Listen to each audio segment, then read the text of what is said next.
another conversation, another episode on Awaz-e-Haqiqat, which translates to the voice of truth for everyone. I'm your host, Chris Malika Bhadra, and depending on whichever part of the world you're listening to me from, I am going to be talking about as we age, often we want company, we want to live with like minded people because we may be single, we may be not on the same terms with our family. So, this is something that I'm going to be talking about today, and I am joined by a very special guest who's joining us from India. I have with me Nishi Malhotra. Nishi has worked as a journalist and editor both in India and the US for almost 40 years. She's lived for about 30 years in Washington, D.C., off and on through the 80s, 90s, and the 2000s, before returning to India in 2014. As a single divorced woman with not much of an extended family support system and her only son settled in the US, she has been exploring how to grow old in India. That's why J.O.Y, which stands for the Just Older Youth Community for senior singles aged in the bracket of 60 to 70 years old. It is a growing but a compact group of singles who are exploring how to live in a close physical proximity in a community or communities so they can all be of support to each other as they age. They are either single by choice or circumstances and do not want to depend on their family and children if they have any, but live independently with like hearted individuals to have fun together and be of support to each other as well. For example, be there for each other to go with a sick friend to the doctor or to provide a hot meal, but also have morning tea, with play board games or travel together as well. The joy concept is still nascent, but just is beginning to take shape as well. On that note, Nishi, a very good afternoon. Thank you for joining me. How are you doing? Good. How are you? Not too bad. Thank you. Thank you for giving me your time, Nishi. First things first, Nishi, what you're starting here is an amazing concept because we don't often talk about growing old, what we are going to do when we are growing old, right? So, how did this idea of joy come about? Right. Joy came about because of a very selfish reason, which is that I wanted a support system as I got older. I Mm. was returning from the US to India. I didn't, my mom was here and my brother, but aside from that, I don't have any extended family. My son was going to stay on in the US. And I felt I would need a support system as I got older. Initially, I thought of the support system as other NRIs who were coming back to India like me, but as it is with a lot of NRIs, many don't come back. And so it slowly turned into a group for single people who want to get grow old together. And Mm. the reason we decided on a community of communities is because as you get older, your mobility decreases, right? You can't offer so much virtual support. You need to be living close to each other, Yeah. and that's why the idea of community living, Mm. basically. Amazing. Mine's this is very noble that you're trying to do, Nishi, because I've seen in my own family, old age, growing old, future plans are not discussed openly on the dinner table. So something that you're doing is, I think it's going to open the door for such free flowing conversation in the future. So thank you for that. And right at the start the conversation. But you mentioned that you are open to moving in clusters and small groups into, living communities. How does that occur? Like moving in clusters in senior living communities that are mushrooming across. What are your thoughts on that? Well, we're going about this in four different ways, Mm, frankly. One of them is moving into existing retirement communities that are coming up around India. mm, And the idea being that the developer will provide the physical infrastructure of a community, of a senior living community with ambulance on premises, a community kitchen, um, other facilities that are suited for seniors. And the support will come from the group that you move in with, other singles who move there with you. And that's one way of doing it. And in fact, some of us have already started to move or book in places in communities like this. The other way to do it would be for those who don't want to move into a senior living community is look at a regular housing society. You don't get the infrastructure by the developer, but you move in with a few friends on rent or purchase, and you're there to support each other. The third thing you can do is do co-living, which is move into a big flat or a bungalow. Let's say three or four people move in together, and you each have a room to yourself, and you have a common recreation area, a common kitchen. That's called co-living. Hmm. And the fourth way to do it would be to build something from scratch, buy land and build a community from scratch along with a few other, I guess we call it like-minded, but I call it like-hearted people. And the reason I call it like-hearted is because as you get older, you need people who are compassionate, supportive, good-hearted, Right. and you need people like that around you. Hmm. Yeah. Absolutely. So that's the way we are looking at it. Yeah. Hmm. Nishi, just coming back to that very simple question is in our normal households, why don't we openly talk about, okay, what am I going to do once I get older? What are my financial plans?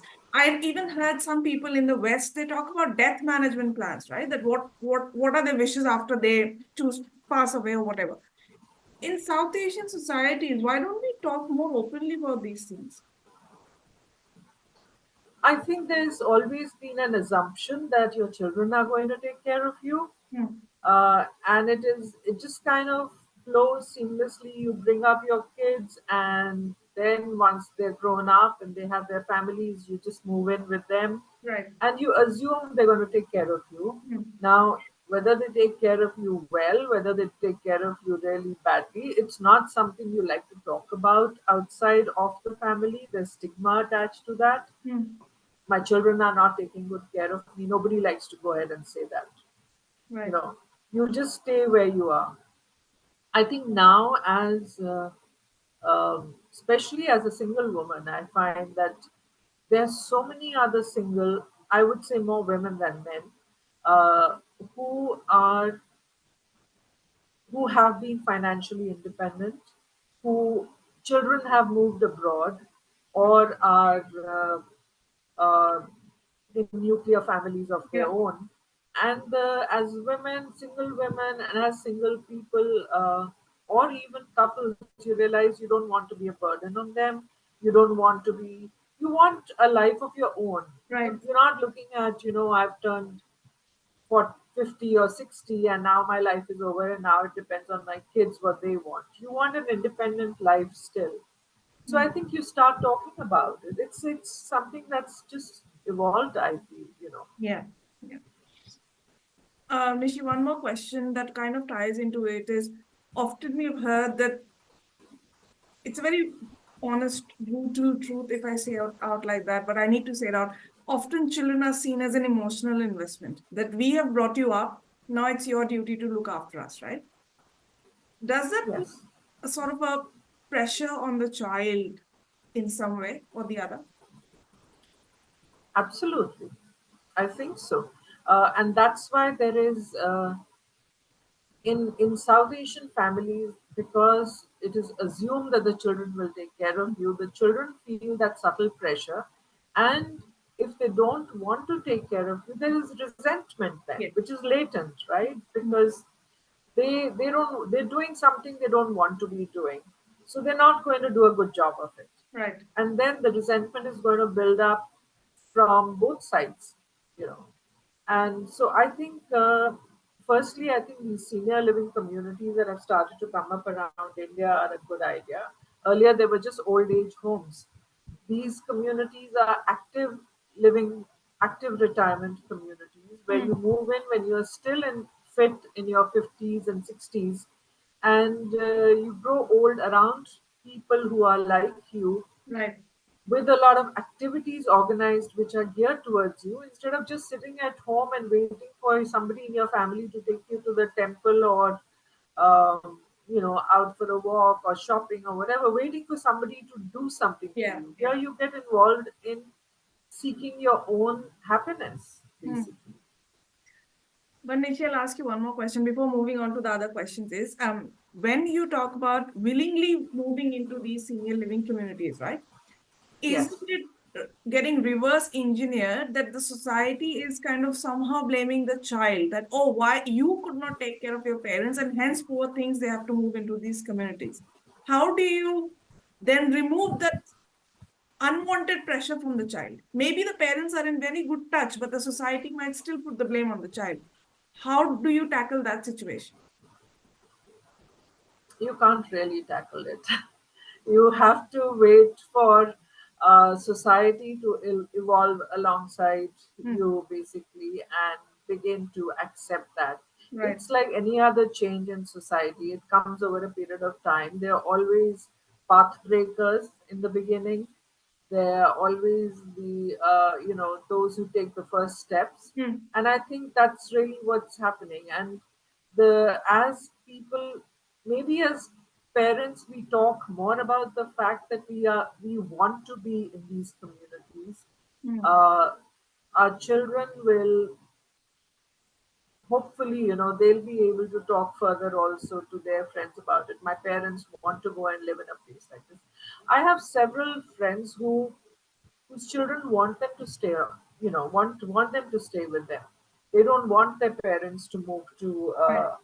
other communities, and it's the parents who are insisting that they want a life of their own. They don't want to be just, Yeah. taking care of, sitting at home and taking care of the grandchildren, and Mhm.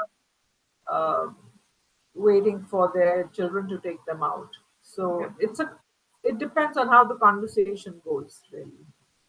On that note, Nishi, how do you break out this conversation with your child? How do you initiate this conversation with your child? I think by opening up more to your children than normally South Asian parents are. Hmm. Um, I have a friend who's recently talked to her children about putting together a living will, for example. Yes. It's a conversation that her children did not want to have, but she sat them down at the dining table and said, "Look, this is a fact of life. I am getting older, and you need to hear me out on this. That these are my wishes."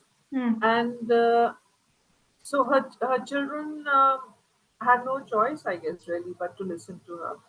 Similarly, again, as I said, about moving to retirement communities, or how you wish to live your life beyond the age of 60 or 70 or whatever. I think you need to let your children know that getting old doesn't mean that that's the end of desires and Yeah. wishes on your part. Hmm. Hmm. You're still living your life as long as you're alive, whether it's 90 or 80 or whatever. And they need to respect that, and you need to, and you want to respect their space also. You want Yes. to respect the fact that they have families and they have children, and they will need their space. Hmm. So difficult as it might be in the beginning, this is a necessary conversation to be had. Absolutely. Thank you. Thank you for spelling that out, Mishi. Coming back to the concept of joy. So, when you have a few like minded individuals who want to stay together, how do you basically, or how do the most of you basically stay in touch with each other? We stay in touch on WhatsApp. Hmm. That's a big boon of modern life. We connect on Facebook, and then the conversation moves very quickly to WhatsApp groups. The main WhatsApp group that we have is called the Joy Community Living Group, on which we discuss locations, budgets, information on new communities coming up, conversations around health insurance for older individuals, just things related to community living. So it's free of forwards and videos and things like Hmm. that, but just serious conversation on this. Then Hmm. we have a group called the Joy Club, which is meant for videos and forwards and chitter chatter and banter, because it's important you get to know the people you're going to have as neighbors, right? Yeah. So, And then we have other city groups because we are spread out around the country now. We are about 125 members. Mm. This is after attempts to keep it really small, uh, but still there's that number. Mm. And we're spread out from Bangalore, Calcutta, Bombay, Delhi, all Pune, Yeah. all these places. So uh, we stay in touch on groups which are about books, about travel as well. We have online meetups once a month to connect with members around the country. And we have physical meetups in the cities to meet the other members who are, in the same city. Mm. And let's say you're a, a member living in Calcutta and you're coming to Delhi, we'll organize a meetup so that everybody gets to meet you as well, other Joy members. So that's how we stay in touch. That's how we begin to get to know the people we hope to be neighbors with. We try and travel together as well. Um, that's a good way of getting to know the people Mm. again Mm. around you, and not just from the same city but around the country as well. As well. Yeah. Yeah.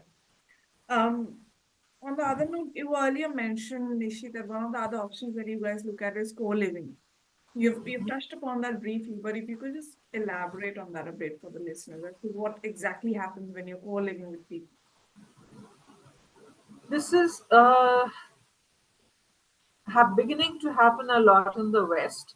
You Hmm. will hear suddenly stories of, let's say, five or six friends talked in their youth about getting together when they're older and moving into the same house together. Yeah. And you- uh, several of these kind of communities have been coming up in the West. But essentially, it boils down to something that many people I speak with say, oh, this is an idea I've discussed with friends, that as we get older, whether it doesn't matter whether you're single or married or whatever, we thought we should live together once our children have grown up and gotten married and gone away, that we'll get together and live together. So co-living is a version of that in the sense that it is not living next to each other, but living in the same house or the same in closer proximity even than you would have in a society. In the same house, Hmm. you have your own rooms, you have a common recreation area, you have a common kitchen. But I prefer to live next to each other as we get older rather than co-living, Hmm. because uh, I think you're a little more set in your ways as you get older. You want your own space. It's the advantage of co-living is that you're there, for people who are worried that okay, I might fall down, and Yeah. who'll get to know whether anybody's around or not, rather than living in your own house and having to use techniques like wear a alarm button or have an alarm bell to call somebody. This is perhaps for those people who feel that they need to be around somebody else Right. so that in an emergency the other person is easily available. Hmm. Hmm. Hmm. So it's not a very popular idea in our group, particularly, but it's one of the options that's Hmm. out there for people to consider. Yeah, Yeah. fair. Um, Next thing that I wanted to know, Nishi, is I think I might be wrong that in South Asian communities, loneliness is also not addressed very openly, right? It's confused with being alone, and people fear that, oh, you're lonely. If you're alone, you means you're lonely, right? How do we overcome that notion? How do we talk about it, raise awareness that being alone does not always mean that I'm lonely? See, loneliness is a very real problem. Hmm.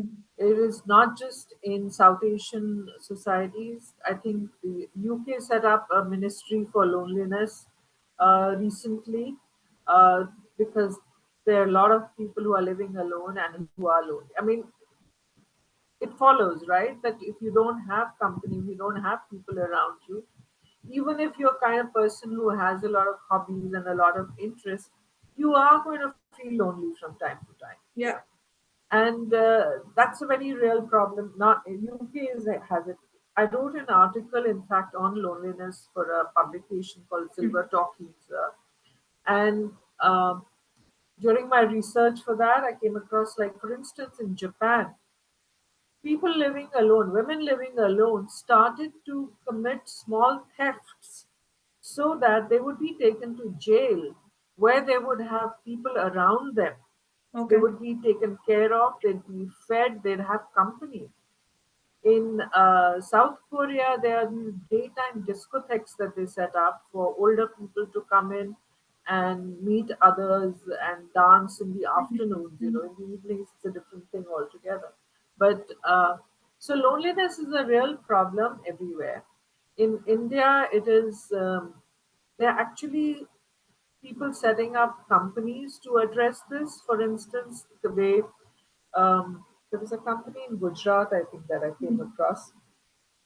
They hire youngsters, college students, to provide company to older individuals, to Right. either go with them to the temple or to the doctor, or even just to talk, Mm. because the people, seniors just want to sit and talk about their youth, reminisce about it, Yes. uh, um, and they just want good listeners.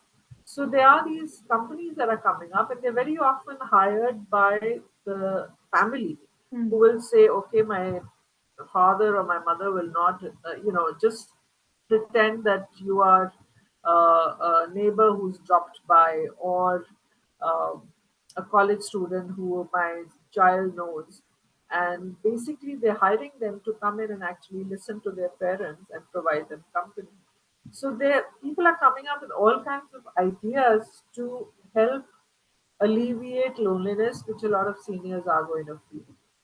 So it's a real problem. I mean, yes, to some extent, um, you don't want to be looked at. Nobody likes to be looked at with pity. Oh, or he is a lonely person.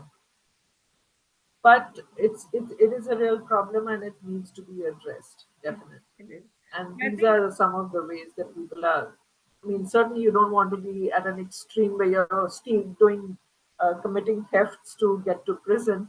So we need to find other ways to address yeah. it. Yes. And I think this problem is also creeping up in our generation. People in relationships also often find that they're Yes. lonely, they're alone, even if they have a partner, because relationships have taken a whole new meaning altogether in today's date and time. But I think we'll keep that for another conversation. But one last question, Nishi, is in when you're living with like-minded people at that certain phase of life, as you said, we often tend to reminisce about our youth and whatnot. On a difficult day, how do you guys take care of each other's and your own mental health as well? Within Joy, we have a group, WhatsApp group called Joy Connections, Mm-hmm. and anybody who, let's say, I'm feeling really low someday, or I just want someone to talk to. I live alone. I just put it down in the group that does anyone feel like a cup of virtual coffee, or want to catch up? And immediately somebody or the other from the group will call you up, talk to you, ask you if you want company, uh, physical company, or you just want to chat. That's one of the ways we reach out to each other when somebody needed. Another thing that happened is people don't like going to the doctor alone. There's a whole lot of nervousness attached to a visit like that. So if we are living close by, let's say, you're in Delhi, and if you are in the same neighborhood, you offer help to that person to go with them. And by that, I know your question is about mental health, but you're helping the other person deal with the anxiety that comes with Yeah, going to the doctor, yeah, which yeah. is a mental health problem really at that point. But emotional support like that, basically, as I said, to reach out on the group which we have called Joy Connections. That's one way we are doing it until we move into communities together, Right. or a community together. And as of now, we have identified a community near Pune, which we like, and a senior retirement community. and 7 or 8 of us have already booked flats there, and we are Mhm. hoping more will also join in, so that hopefully we'll have a decent sized community. Even if it's 15, 20 people, that's big Yeah. enough, Yeah. so Yeah. we're hoping something will develop there. Absolutely. Absolutely. And one last thing, Nishi, if someone wants to connect with you for joy or someone just wants to reach you, or as you said, for virtual coffee, where can we find you on social media? My Facebook page is profile is Nishi Malhotra on Facebook. I have a website called nishimalhotra.com, which Mm. is for work and other connection as well. On Facebook, you'll find our group called the Joy Community, and that should be easy enough, I think, to Yeah. find. Yeah. Or, as I said, my name is Nishi Malhotra, and you can find me I'll there. put all of those links at the end of the um, audio podcast once it gets released. Um, Thank you, Nishi, for opening up to me, for giving me the time and speaking on such an important topic that most of us usually don't want to talk about. Um, Well, thank you for giving me the opportunity to tell you about Joy. I feel we are trying to keep the group small, in the mm, sense that there are a lot of groups for socializing for singles above the age of 55. Joy is not a dating group. Joy is not socializing, only socializing. It's socializing with a mission, and mm. that is community living. So we hope that people who are seriously interested in living in a community with other singles will get in touch with us. And thank you for giving me the opportunity to tell you more about it. The pleasure is all mine. Honor is all mine, Nishi. And to our listeners, if you've heard me for the first time, I hope that you had a lot to take away from Nishi's words, expertise, and journey. Please open up to your family about what you want to do in your later years. If it's being lonely, if it's about your will, anything, because these are the conversations we don't have, but we need to be having at one point of the time or the other with our next generation or next of kin. And if you heard me for a while, I really hope that you like the content that I put on the table. If you've got any thoughts or feedback, please write to me at awaz-e-haqiqat@gmail.com, or you can also find me on YouTube, Instagram, and Facebook as Awaz-e-Haqiqat. So thank you, Nishi. Thank you once again for giving me your time. Thank you.